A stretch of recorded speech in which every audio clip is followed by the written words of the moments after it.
Thank you for your presentations. And Mr. Swampy, good to see you again. Yes. The National Coalition of Chiefs mission statement emphasizes that you wish to defeat unreserved poverty through resource development. What does meaningful economic participation look like for First Nations individuals and communities? Well, it's clear that in the past 150 years, First Nations have not been involved in Canada's natural resource industry.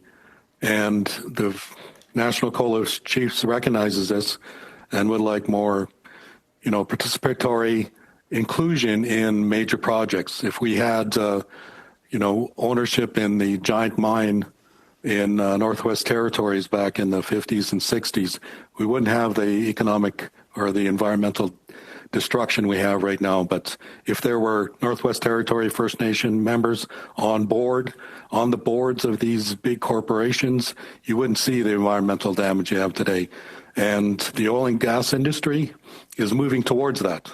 Right now we have, the big six getting First Nation people on their boards and helping them to manage the economic or the environmental protection plan that is going in place right now out there. We have, myself on the board for the Emission Reductions Alberta, who has funded over $1 billion to advance technological research into finding new sources of sustainable green energy. So it's these kind of movements that are moving forward, and we're proud to be part of the oil and gas industry and doing what we can for the 14,000 self-identified Indigenous workers in that industry. Thank you. And First Nation leaders are in a tough spot, especially if they're under the Indian Act, which is very, very strict. But First Nation leaders have had to balance environmental issues with the standing of living objectives that Canada has not been able to achieve, and which First Nations are trying to achieve on their own through resource development. What's your response to critics who claim that resource development and Indigenous rights are at odds? Well, I don't think that resource development right now and First Nation rights are at a head.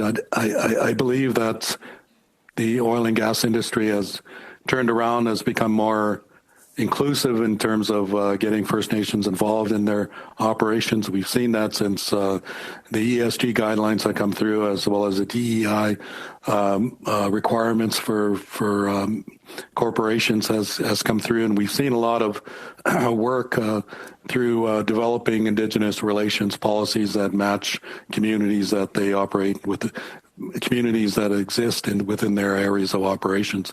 And the NCC is working towards, getting extra consideration for our people to transition from the unemployed lifestyle to the employed lifestyle. Some 60% of our people are on social welfare. We want to get away from that. And we need the Canadian people, the Canadian government, and industry to give us extra consideration to move us from the unemployed lifestyle to the employed lifestyle. You've seen that with Port MacKay First Nation, one of the biggest and most wealthiest nations in North America, some medium income of over $100,000 per household. But it didn't happen overnight. It took 50 years of companies like the Suncors and the Cenovus to commit themselves to getting our people in Fort MacKay transitioned from the unemployed lifestyle to the employed lifestyle. And the natural resource industry is our biggest industry. We can't turn our back on that. The world requires us to be able to supply them the resources they need to be able to power their economies and so forth. And we can't stop that by saying that clean energy is a priority and that we must kill the natural resource industry. That's not going to work. If we kill our own industry, we're not going to have the economy we need to be able to fund clean energy projects like the Emission Reductions Alberta is doing. We've got Canadian companies like Calaris Solutions doing, inventing technologies that get rid of emissions. So we got to move forward with something like that rather than doing a stopgap solution that's being created right now with this legislation. Thank you. And many First Nations have expressed support for pipelines as a path to prosperity. Why do you think that support is often ignored by provincial and federal governments, or even media outlets for that matter? Why is it ignored? Because there's no, ability for them to be able to access the, areas of their political agenda that are important to them. We've come to a situation where politics has become exclusive politics, where individuals are acting on only one side of the scope. We elect our officials to do, things that are important for us. And in order to do those things and make those decisions, they must become informed. And in order to be informed, you got to look at all sides of the argument in this. I mean, with Northern Gateway, we had over 75% of the communities supporting it and signing on as owners. We tried to meet with the Prime Minister at that time, Pierre Trudeau, and he wouldn't meet with us. And then in November of 2016, he announced the cancellation of Northern Gateway, saying that... Thank you, Misters. Thank you. Yeah. Thank you. Welcome back, Mr. Swampy.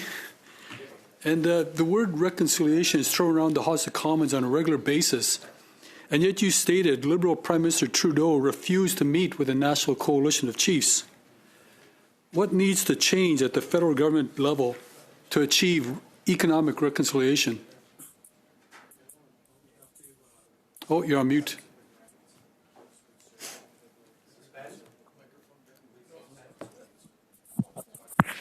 Can you hear me now? There you go. Sorry about that. No, I mean, what has to happen is that they have to even the playing field. I think one of the biggest problems we had when Trudeau was in power in the National Coalition of Chiefs and the Aboriginal Equity Partners that had a coalition of 31 leaders signed on as owners of Northern Gateway was that he refused to meet with us. He even announced when he canceled the project that he had never spoken with a community member, Indigenous community member that was in support of the project. Of course he didn't, because he wouldn't meet with us. And this is the kind of extractive political institution that we become in this country. We don't listen to both sides of the stories. I tell First Nation leaders that they have to listen to the proponents. You can't let the environmentalists tell you not to meet with us, because once you meet with them, you start to realize these are Canadians. These are Canadian engineers, Canadian technicians, Canadian scientists who are there to protect the environment. They want to protect the environment just as much as First Nation people.